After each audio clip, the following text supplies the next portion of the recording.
Stadio Kudiz di Corno di Rosazzo, dove si è appena concluso il primo tempo tra Virtus Corno e Cormonese, il derby degli Udrio. Ai primi 45 minuti il fermo sullo 0-0, non c'è tanto da segnalare, partita che all'inizio insomma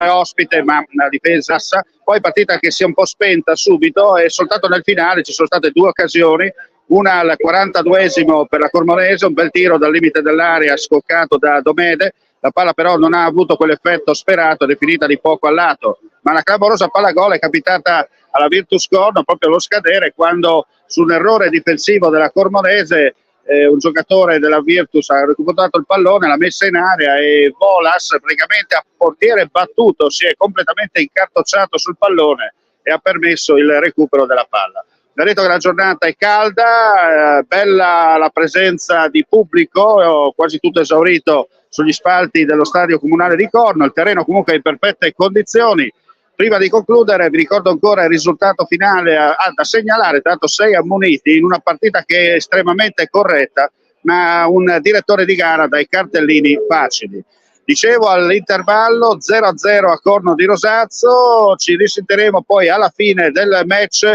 con le interviste in diretta sempre via podcast qui da Corno di Rosazzo per commentare questo derby degli Udrio tra Virtus Corno e Cormonese, terza giornata d'andata del campionato di promozione Friuli Venezia Giulia Girone B. E da Corno di Rosazzo per il momento è tutto, non resta che augurare a tutti voi un buon proseguimento di giornata.